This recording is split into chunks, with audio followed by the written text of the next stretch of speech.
인생을 살아가면서 나이가 들었든지 안 들었든지 꼭 한 3가지 정도 늘 스스로 질문하고 대답하면서 살아가는 기회가 필요합니다. 첫째로는 내가 누구냐고 질문하고 대답할 줄 알아야 합니다. 내가 누군가. 두 번째는 나는 무엇을 위해서 인생을 살고 있나. 왜냐하면 인생이라는 게 너무 짧아서요. 허둥지둥 살기가 억울하기 때문에 그렇습니다. 그래서 내가 무엇을 위해서 인생을 살아가고 있나를 질문하고 대답할 수 있어야 되고요. 마지막으로는 이 땅 살아가고 나서 마지막에 나는 어디로 가는가, 어디로 갈 것인지를 질문하고 대답할 줄 알아야 합니다. 자, 나는 누구인가? 나는 누구인가? 대답이 됩니까? 자, 여러분은 누구입니까? 저는 그리스도인입니다. 하나님의 사랑받는 자녀입니다. 나는 그리스도인입니다. 이게 가장 좋은 대답입니다. 나는 하나님의 자녀이며 그리스도인입니다. 한번 하시죠. 나는 누굴까요? 그리스도인입니다. 하나님의 사랑받는 자녀이며 그리스도인입니다. 나는 무엇을 위해서 살아가고 있을까? 사실 삶이 너무 지치면 목사님 그저 생각 없이 살아요. 그리고 죽지 못해서 살기도 합니다. 또 자식을 위해서 살기도 하고 돈 좀 더 많이 벌기 위해서 살기도 합니다. 여러분은 무엇을 위해서 인생을 그렇게 살아가고 있느냐는 거지요. 그것을 사명이라고 합니다.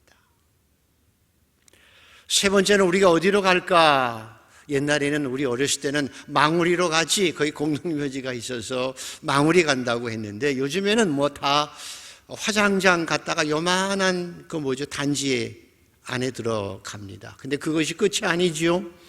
우리는 어디로 갈까요? 여러분은 어디로 갈까요? 하나님의 나라에 가게 될 줄 믿으시면 아멘. 그게 중요합니다. 그래서 그리스도인이란 내가 누구인지, 내가 왜 인생을 살아가는지, 무슨 목적을 가지고 이 땅을 살아가야 하는지, 그리고 내가 죽어서 마지막에는 어디로 가는지를 분명히 알고 살아가는 것이 그리스도인의 특권입니다. 오늘 말씀은 내가 무엇을 위해서 인생을 살아가는지를, 무엇을 위해서 이 땅을 살아가야 되는지를, 그리스도인으로서 무엇을 위해서 이 땅을 살아가야 되는지에 대해서 우리에게 명확하게 인생의 목적에 대해서 말씀해 주고 계십니다. 나는 무엇을 위해서 이 땅을 살아가야 하느냐라는 것입니다. 자, 31절을 한번 읽어보시겠습니다. 31절입니다. 시작. 그런즉 너희가 먹든지 마시든지 무엇을 하든지 다 하나님의 영광을 위하여 하라. 아멘. 다시 한번 읽죠. 그런즉 너희가 먹든지 마시든지 무엇을 하든지 다 하나님의 영광을 위해서 하라. 그리스도인의 인생의 목적은 하나님의 영광을 위해서 살아가는 것입니다. 우리에게 영원한 하나님의 나라가 있고 상급이 있기 때문에 우리는 이 땅을 살아가면서 오직 하나님의 영광을 위해서 살아가는 존재입니다. 하나님, 저는 지금 하나님의 영광을 위해서 살아가고 있는 중입니다. 이렇게 고백하는 것입니다. 하나님, 나는 적어도 지금 때로 힘들기도 하고 넘어지기도 하고 잘 못하지만 그래도 나는 목적은 오직 하나님의 영광을 위해서 살아가고 있습니다. 아멘. 하나님, 적어도 나는 힘들지만 때로 부족하지만 넘어지기도 하지만 그래도 목적은 하나님의 영광을 위해서 살아가고 있습니다. 이것이 우리의 신앙 고백입니다. 그래서 오늘은 그럼 우리가 어떻게 하나님의 영광을 위해서 살아갈 수 있는지, 하나님의 영광을 위해서 살아가는 것이 무엇인지를 구체적으로 말씀해 주시는 거예요. 하나님의 영광을 위해 산다고 하지만 어떻게 살아가는 것이 하나님의 영광을 위해서 살아가는 것이냐, 그걸 알려주십니다. 어떻게 하는 것이 하나님의 영광을 위해 살아가는 것일까요? 자, 성경 32절과 33절을 읽습니다. 시작. 유대인에게나 헬라인에게나 하나님의 교회나 거치는 자가 되지 말고 나와 같이 모든 일에 모든 사람을 기쁘게 하여 자신의 유익을 구하지 아니하고 많은 사람의 유익을 구하여 그들로 구원을 받게 하라. 그저 한 글로 요약하면 많은 사람의 유익을 구하여 그들로 하여금 구원을 받게 하며 살아가는 것이 하나님 앞에 영광스럽게 살아가고 하나님을 영광을 위해서 살아가는 일이 되어집니다. 많은 사람의 유익을 구하며 그들로 구원을 얻게 하라. 요즘에 너무 속상한 것은 푸틴 러시아가 우크라이나를 침공해서 많은 사람이 죽어가고 그 피난민들이 국경지대에서 보면 엄마들과 어린아이들만 있잖아요. 그 어린아이들이 팔이 잘리고 다리가 잘려서 이렇게 그 눈망울 살아보고 죽어야 되는데 전쟁 때문에 그들이 그렇게 고통받는 모습 보면 막 가슴이 아리지요. 저도 갈 수 있다면 제가 가서 싸워주고 싶은 생각이 듭니다. 그만큼 막 속이 상합니다. 그런데 푸틴은 자기 목적이 있습니다. 구소련의 영광을 회복하겠다. 사실은 거짓된 것입니다. 자유민주주의가 회복되어야 되고 하나님의 나라가 러시아에, 유럽에 회복되어야 될 것을 자기 이기적인 욕망 때문에 구소련의 영광의 회복이라는 그럴듯한 명분은 내세웠지만 그걸 가지고 사람을 살리는 것이 아니고 유익하게 하는 것이 아니고 사람을 죽이고 파괴하고 멸망시키는 일을 하면서도 자기는 수조 원, 수백조 원을 착복하면서도 그것이 옳은 일인 것처럼 주장하고 살아가는 그 악함이 인간에게 있습니다. 그런데 사실 푸틴뿐만 아니라 동서고금 지위고하를 막론하고 우리에겐 다 그런 이기적인 욕망과 악함이 있습니다. 우리의 이기심과 욕심을 채우기 위해서 거짓말도 때로는 하고 심지어 남을 무너뜨리기도 하고 끌어내리기도 하고 싸워가며 모함하며 비난하며 내가 좀 더 잘난 척하기 위해서 내가 좀 더 가지기 위해서 비난하면서도 나 자신의 이기심을 채워가려고 남의 유익을 구하기보다는 내 유익을 구하기 위해서 남을 해치고 살아가는 것이 동서고금을 막론하고 인간의 죄악성이기도 합니다. 그렇게 살아가는 인간들 틈에서 너희가 인생을 그리스도인으로서 어떻게 살아야 되느냐, 너희는 다른 사람의 유익을 구하고 그 사람들을 구원하고 살아가야 하는 존재라고 말씀할 때에 아멘, 할렐루야 하고 대답하기가 쉽지 않습니다. 사실은 부담되고 더 마음이 어렵습니다.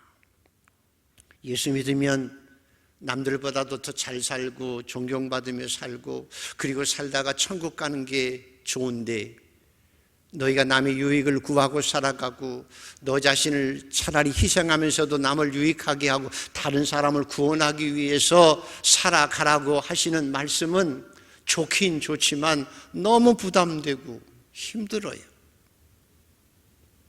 처음에 예수 믿으러 교회 오라고 와서 왔는데 십자가를 지라고 그러고 희생하라고 그러고 남 유익을 위해서 구하고 살아가고 이게 참 그래서 우리 자신을 포기하고 살아가라고 하는 것은 참 쉽지 않습니다. 그래서 정말 예수 그리스도의 길이 무엇인지를 그리스도인의 길이 무엇인지를 알고 살아가는 사람들에게는 남들에게 천국의 영원한 영광이 있지만 우리 예수 같이 믿고 같이 믿어서 남 유익하게 하고 남 구원하며 우리 희생하면서까지라도 예수님처럼 그렇게 살아가자라고 하기가 쉽지 않습니다. 왜? 나도 살기 힘든데. 그래서 어떤 분들은 교회를 다니면서도 예수를 믿는다고 하면서도 그냥 하나님 그렇게 살기 힘들기 때문에 체면치레 정도로 세상에서는 그냥 내 욕심 이기심대로 살고 교회 와서는 그래도 또 용서받고 또 그래도 그렇게 살아가려고 이중적인 생활을 하기가 쉽고요.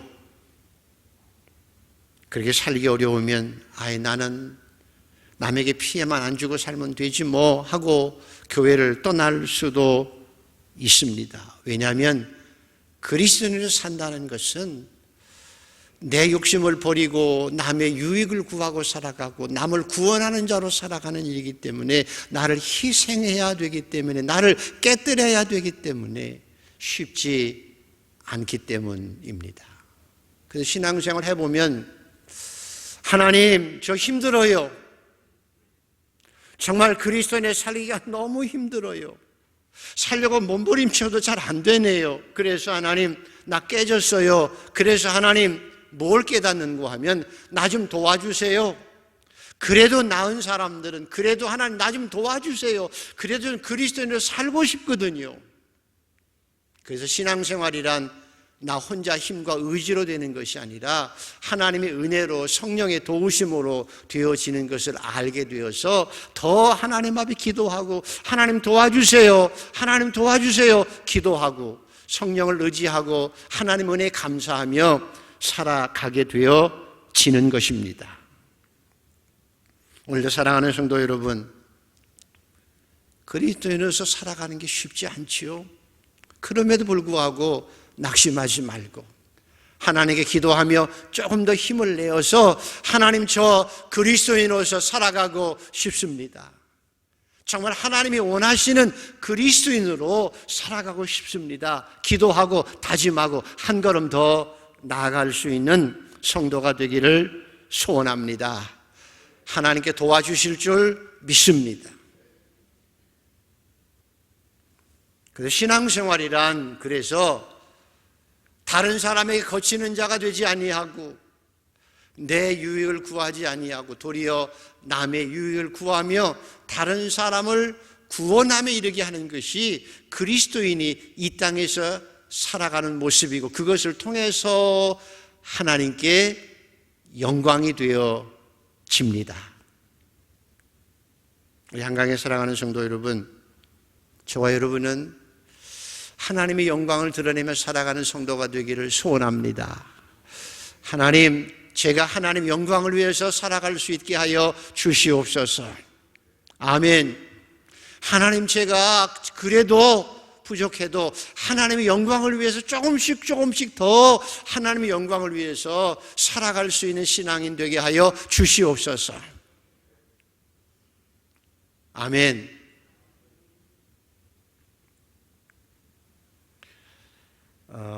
우리가 많이 배웠던 헬라 철학에서는 인간이 이 세상의 중심이라고 가르칩니다. 헬라 철학에서는 인간이 이 세상의 중심이고 주인입니다. 내가 중심입니다. 나를 통해서 온 우주가 움직여가는 것입니다. 불교에서는 천상천하, 유아독존, 천상천하에 내가 가장 존귀한 자다. 인간의 존엄성을 강조하는 건 좋지만 마음 깊이는 내가 이 세상의 중심이고 내가 가장 존귀한 자라고 얘기합니다. 그래서 그런 문화 속에서 그런 사고 속에서 자라난 사람들은 항상 내가 세상의 중심이고 내가 주인입니다. 그런 사람들이 내건 슬로건이 뭔고 하면 I can do it. 내가 존귀한 자요. 내가 세상의 주인이요. 내가 세상의 중심이기 때문에 나는 모든 것을 내 마음대로 할 수 있어. 나는 내가 원하는 대로 살아가야 할 수 있어. 그리고 내가 원하는 대로 살아가는 것이 행복이고 능력이야 라고 생각하고 살아갑니다. 그래서 르네상스 이후에 모든 세계 사람들이 I can do it. 나는 할 수 있어. 나는 내 마음대로 살아갈 수 있어. 그것이 내 인생의 행복이야. 내가 능력을 가지고 내 마음대로 살아가는 것이 행복이야, 성공이야 라고 생각하고 살아간다는 거예요.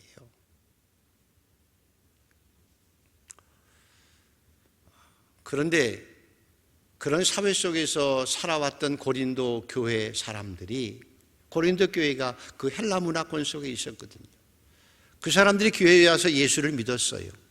그러니까 너무 힘든 거예요.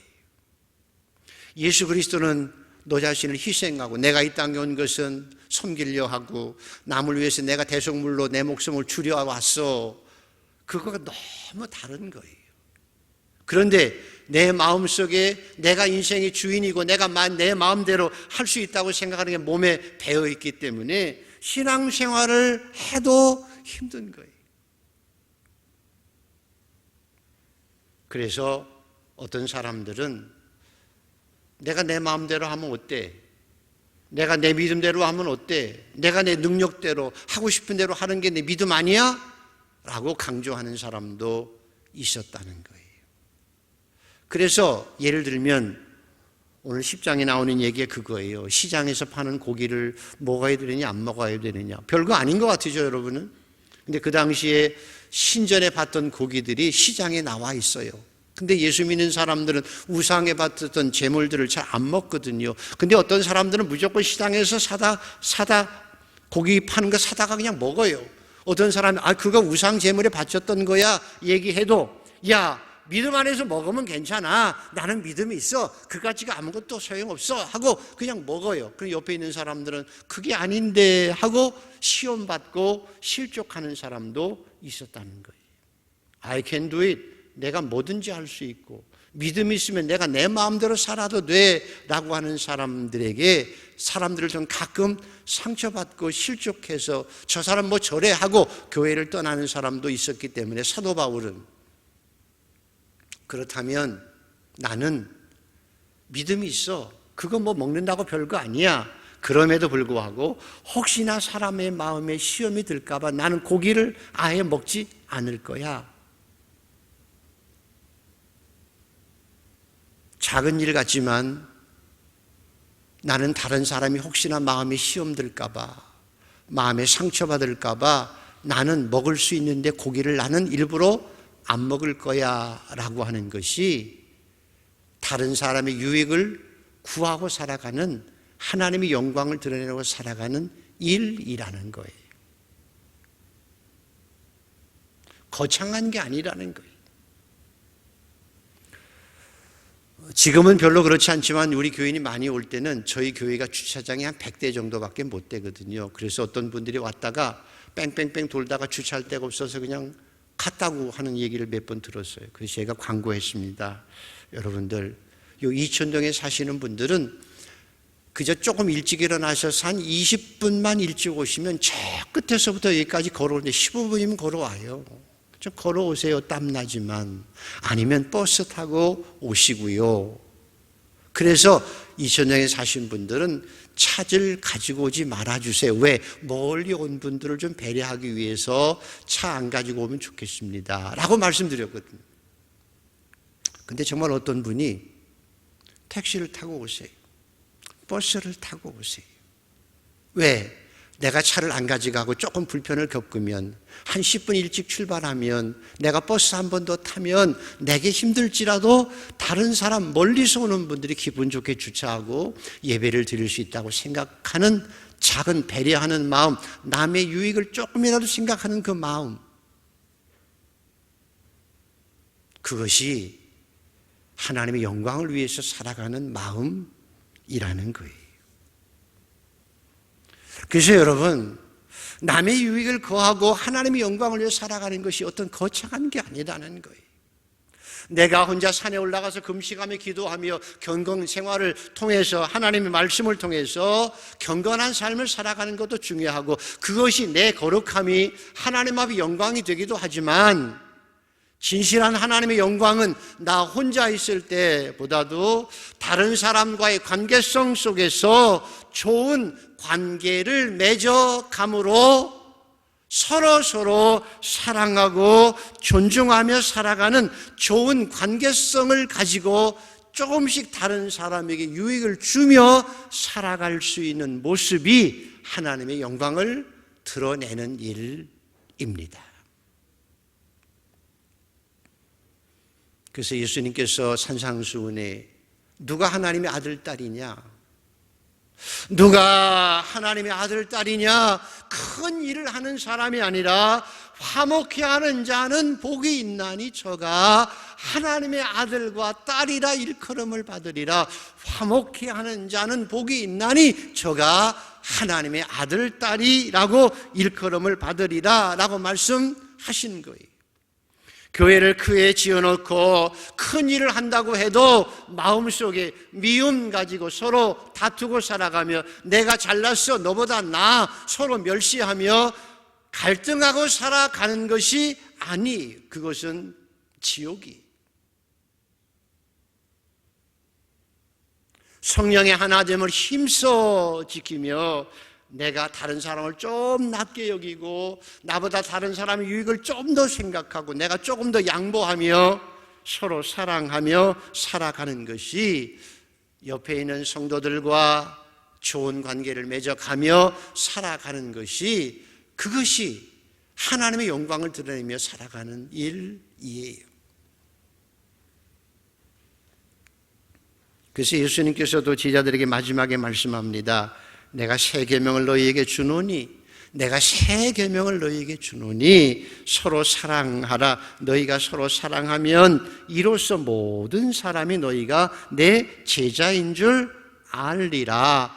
아무리 위대한 사람이 많아도, 아무리 능력이 있어도 너희가 서로 사랑하지 못하면 하나님의 나라가 이루어지지 않는다라고 말씀하시고, 너희가 서로 사랑하면, 너희가 서로 사랑하고 살아가면 이로써 모든 사람이 너희가 내 제자인 줄 알리라.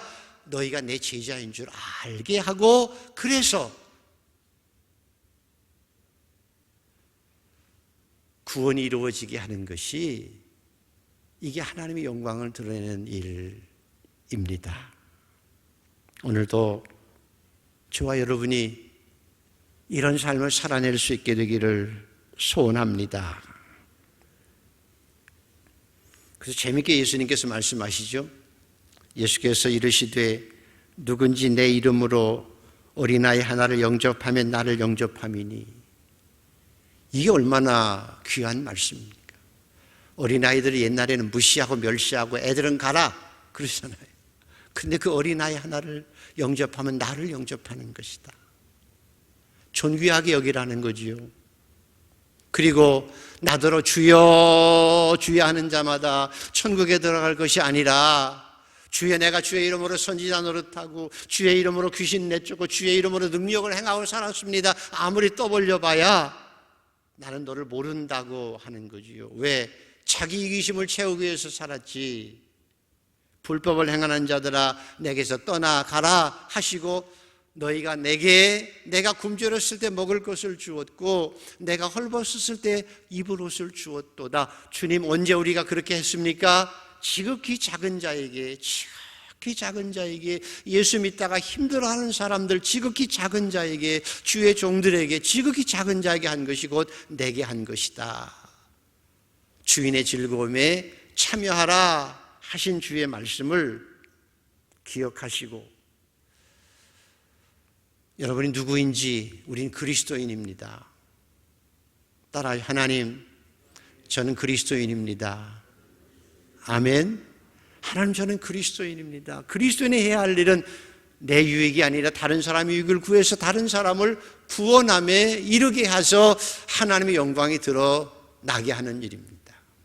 그러므로 저와 여러분이 조금씩 배려하고 남을 유익하게 해서 서로 사랑하고 성령의 하나 되시는 은혜를 누리고 살아가고 화목해 하는 자로서 하나님의 영광을 드러내며 살아가는 복된 신앙인들 더욱 되기를 축복합니다. 이게 우리가 가야 될 인생의 목적이에요.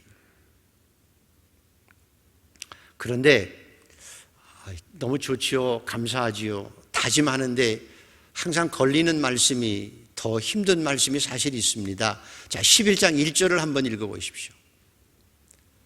자, 같이 한번 읽습니다. 시작. 내가 그리스도를 본받는 자 된 것 같이 너희는 나를 본받는 자 되라. 다시 한번 읽죠. 내가 그리스도를 본받는 자 된 것 같이 너희는 나를 본받는 자 되라.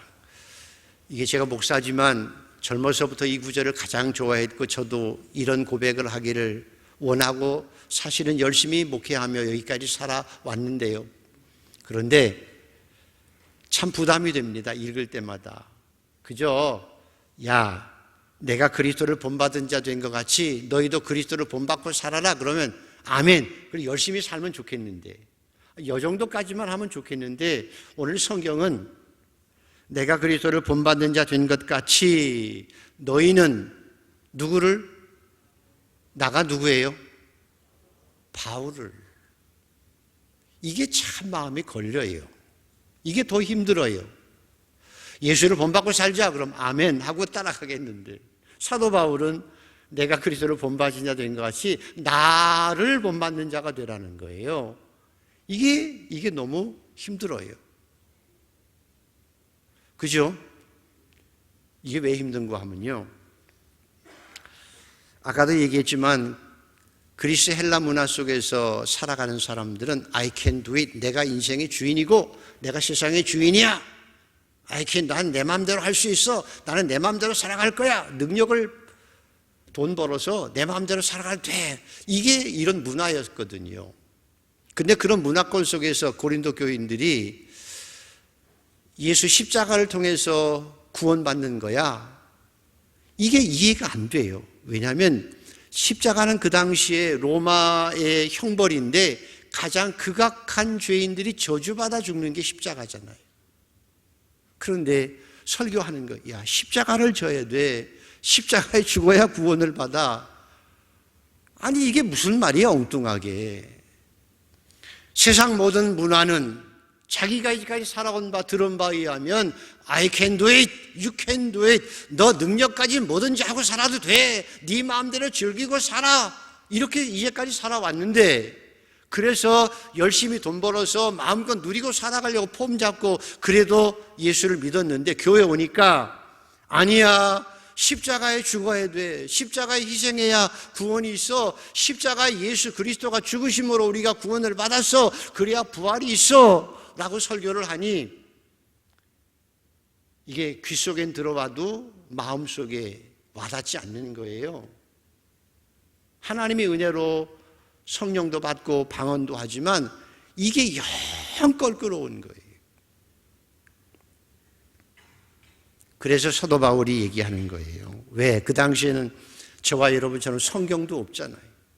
교리적인 것도 완벽하지 않잖아요. 뿐만 아니라 예수 못 만났어요. 예수를 알지도 못해요. 예수님이 십자가에 죽었다는 건 저주받아 죽은 거 아니야 라고 하는 사회 속에서 예수 부활하신 걸 본 사람도 없어요. 그런 상황에서 십자가에 달린 분이 구원의 메시아라고 하는 게 이해도 안 되고 받아들여지도 않고 따라가기도 힘든 거예요. 머리로 논리적으로 종교학적으로 이해가 안 되는 거예요.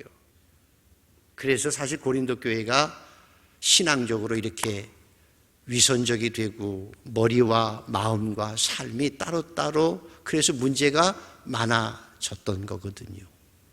그런 상황에서 사도 바울이 명확하게 얘기하는 거죠. 하나님의 영광을 위하는 건 뭐냐? 너의 유익을 구하지 않고 남의 유익을 구하고, 그리고 영혼을 구원하는 일인데 너희가 내가 그리스도를 본받은 자 된 것 같이, 그래서 나를 본받으라고 하는 말은 쉽게 말하면 이런 거예요. 나를 봐.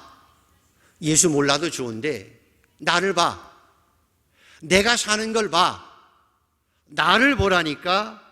나를 보면 내 삶 속에 예수가 있고, 나를 보면 너희가 예수를 알 수 있어. 십자가를 지는 것이 무엇인지를 알 수 있다니까. 나를 보고 나를 통해서 십자가에 달린 예수의 의미가 무엇인지를 알면 좋겠어 라고 하는 말이에요. 그죠? 나를 봐. 나를 보면 예수를 알 수 있어. 나를 보면 십자가가 뭔지를 알 수 있다니까. 날 봐. 날 따라와.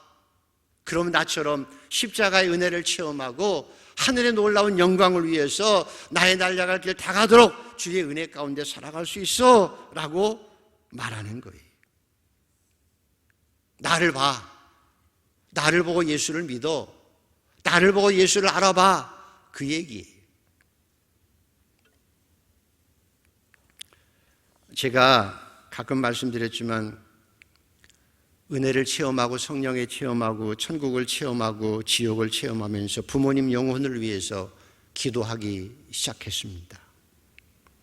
그런데 뭐가 달라졌는가 하면 천국과 지옥을 보고 부모를 영혼을 구원하기 위해서 기도하기 시작할 때 뭐가 달라졌는가 하면 그전에는 물론 부모님한테 잔소리 별로 안 들었지만 교회 가는 것 외에는 잔소리를 안 들었지만 이제는 더 조심스러운 거예요. 부모님 앞에서 더 성실하게 살고 부모님 앞에 더 열심히 살아요. 공부하지 말라고 해도 공부해요. 나쁜 짓 안 해요. 싸움도 안 해요. 그리고 부모님이 원하는 것이 무엇일까를 생각해서 더 열심히 부모에게 기쁨이 되어서 살아가려고 노력한 거예요. 왜? 부모님이 예수를 모르잖아요. 제사에 띠들려서 우상을 섬기고 살아가는 그분들이 예수의 십자가가 뭔지를 어떻게 알겠어요? 그래서 나를 보고 예수를 믿어야 되기 때문에 나를 보고 예수가 누군지를 알아야 되기 때문에 부모님 앞에서 최선을 다해서 효성도 다하고 열심히 살기도 하고 성실하게 살기도 하고 그렇게 살아내는 거예요. 왜? 나를 보고 예수를 아셔야 되는데 혹시나 우리 부모님께서 야 내가 너 보니까 예수 안 믿어도 되겠다. 내가 너 보니까 예수 못 믿겠다. 너를 보니까 어떻게 내가 예수를 믿겠냐? 라고 하면 큰일이잖아요. 큰일이잖아요.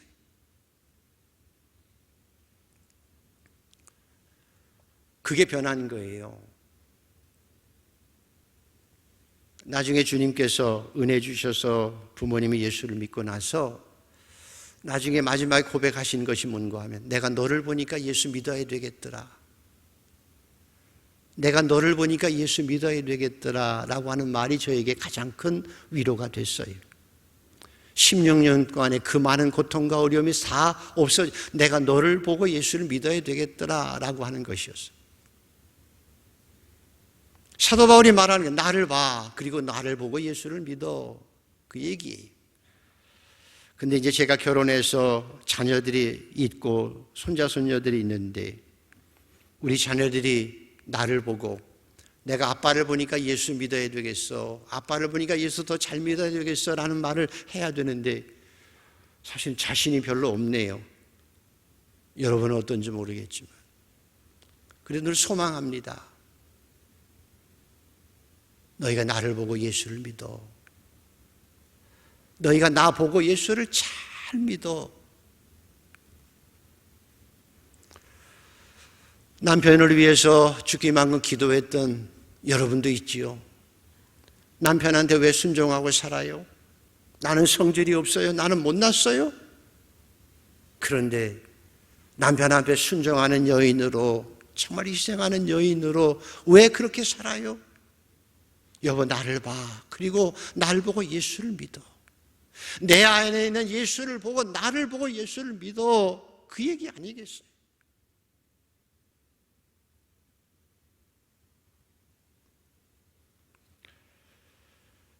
오늘 스승의 주일인데 교사가 하는 일 저는 지금도 기억합니다. 제가 처음 초등학교 2학년 때 교회를 갔을 때 아무것도 없고 교회 다니는 사람 우리 집안에 아무도 없을 때 이제까지 교회를 한 번도 안 빠지고 주일날에 다니게 될 수 있었던 비결은 이름을 제가 기억력이 없어서 잊어버렸는데 여자 선생님 한 분이 어린아이가 혼자 교회 가면 껴안아 주시고 그리고 끝나고 나도 너 집에 가면 힘들지 하고 이렇게 앉아서 신앙교육을 해 주셨어요. 그때 11조 교육도 받았어요. 11조는 어떻게 드려야 되는가 하면 하나님 기뻐하시는 돈은 이렇게 빳빳하게 좋은 것 골라가지고 네가 정성껏 드려야 돼 가르쳐 주신 거예요. 그래서 지금까지 해요. 중학교 때 나를 사랑해 주셨던 전도사님을 통해서 정말 예수를 믿게 되고 하나님의 은혜로 성령 체험을 하고 그리고 나서 여기까지 살아온 것처럼 교사 한 사람의 영향이 그만큼 크다는 거예요. 부모는 스승이잖아요. 여러분이 해야 될 일은 그래서 교회 학교 교사들을 소중히 여겨줘야 돼요.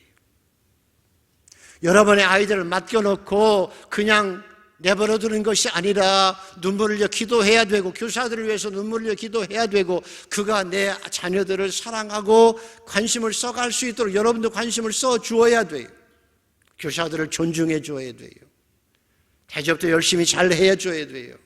그리고 정말 그들이 내 아이를 영적으로 책임질 수 있는 영적 스승과 아비가 될 수 있도록 기도하고 격려해 주어야 돼요.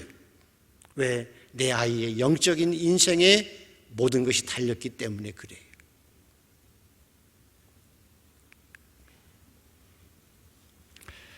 요즘에 제가 기도하면서 모든 목사님들이 많이 회개하는 것이 있습니다. 뭔가 하면 목사님을 보고 예수를 믿어야 되는데 목회자들이 과연 당신을 보니까 내가 예수를 믿어야 되겠다고 하는 모습이 되었냐 하는 거예요. 먼저 믿는 저와 여러분이, 먼저 믿고 있는 저와 여러분이 세상 사람들이 볼 때 당신을 보니까 내가 예수를 믿어야 되겠어, 당신을 보니까 예수를 믿어야 되겠어 라고 해야 되는데, 혹시나 만에 하나 당신을 보니까 나 교회 가기 싫어, 교회는 좋은데 예수는 믿고 싶은데 당신 때문에 교회 가기 싫어 하면 어떻게 되겠냐는 거예요.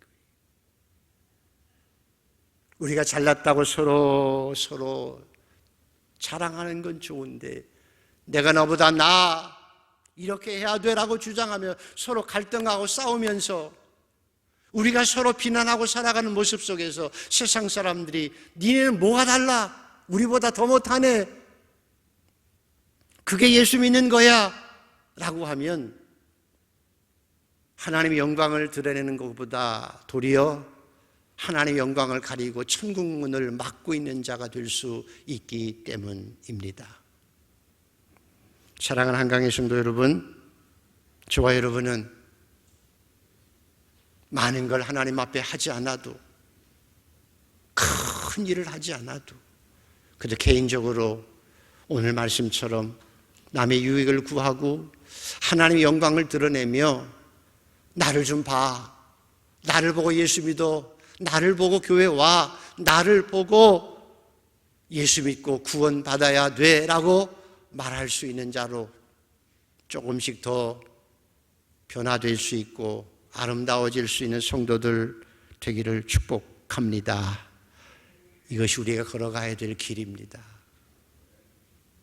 나를 본받는 자가 되라, 나를 보고 예수를 믿어, 그 얘기.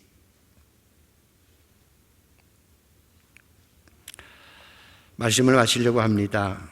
제가 사도 바울을 참 좋아해서 학교 다닐 때부터 저는 사도 바울처럼 되기를 원했는데 생각할수록 참 사도 바울이 우리가 생각하는 행복과는 먼 삶을 살았죠.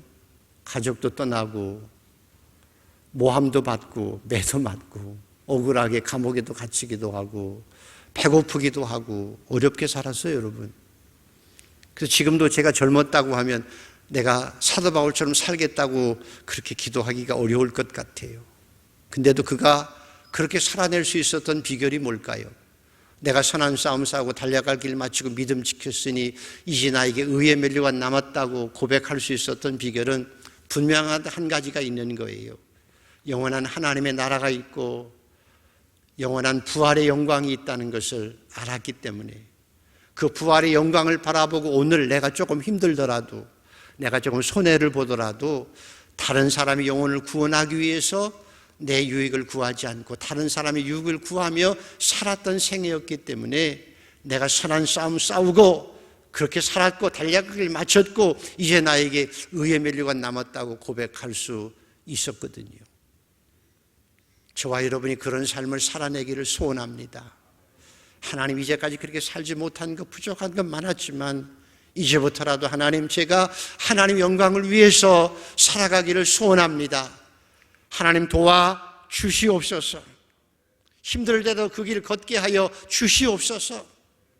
그리고 사람들 앞에서 날 봐, 날 보고 예수를 믿어, 날 보고 예수 잘 믿어야 돼 라고 말할 수 있는 그런 삶을 살아내는, 그래서 나중에 하나님 앞에 사도 바울처럼 의의 면류관 받고 하나님이 기뻐하시는 상급받는 삶을 살아내는 그리스도인 되기를 소원합니다.